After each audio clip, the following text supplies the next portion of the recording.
I didn't hear her heels, only her voice. Still allergic to shellfish? It stopped me mid-sentence, right as my board of vultures stood from the wreckage of the failed $500 million acquisition. I turned. She stood there, flawless and black, eyes like obsidian cut into human form. 16 years, but I knew her. Marla. She used to sit beside me in 6th grade. Clothes faded, stomach louder than her voice.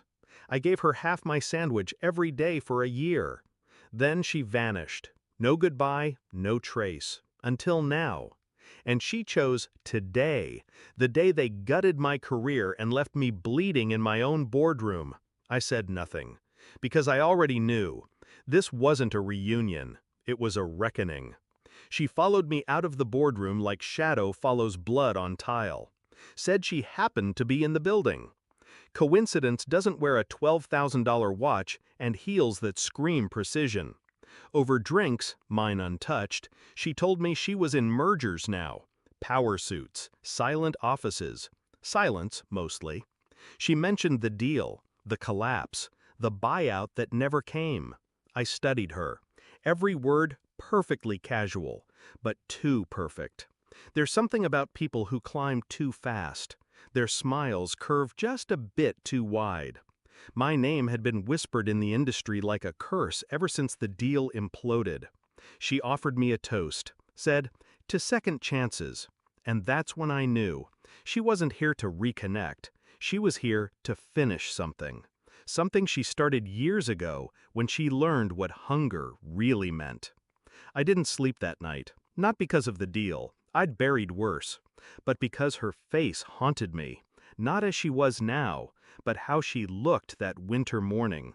Frostbitten cheeks, cracked lips, looking at my sandwich like it was salvation. I started digging. Her name wasn't Marla anymore. She'd changed it, rebranded like a product. But I found the link, small, almost invisible. Her name tied to the competitor that outbid me 3 days before the collapse.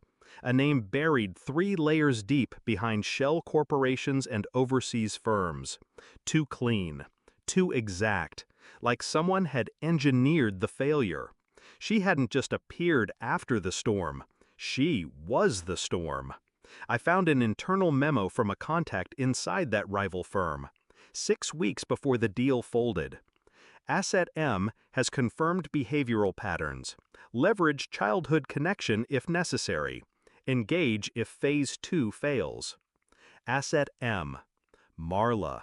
I printed the file. Black ink, white truth. And I waited. She invited me to dinner the next night. Private room, low light, red wine she didn't sip. I brought no appetite, just the folder. Midway through her story about reinventing herself, I slid it across the table. Her voice stopped mid-sentence. She didn't touch it, just stared. "You knew," I said.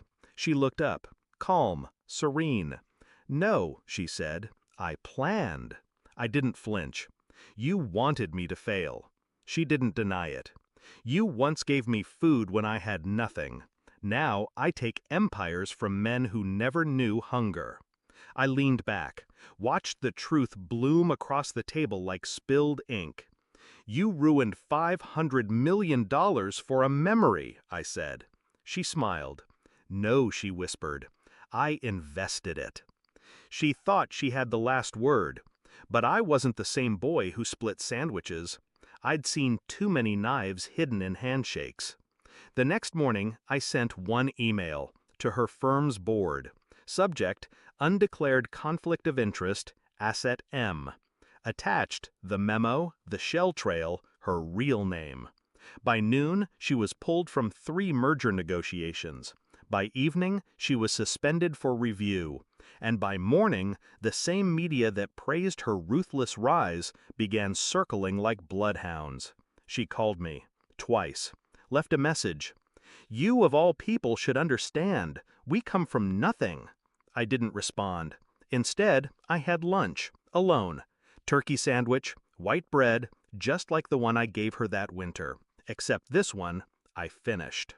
They offered me my seat back. I declined. Sometimes revenge isn't climbing higher. It's pulling the ladder down behind you. I watched her name vanish from headlines over the next few weeks. Her silence said everything. We both knew she hadn't failed.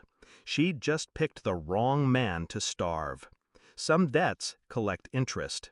Some ghosts come back dressed as angels. But when they do, make sure they remember who fed them and remind them you never stopped being hungry.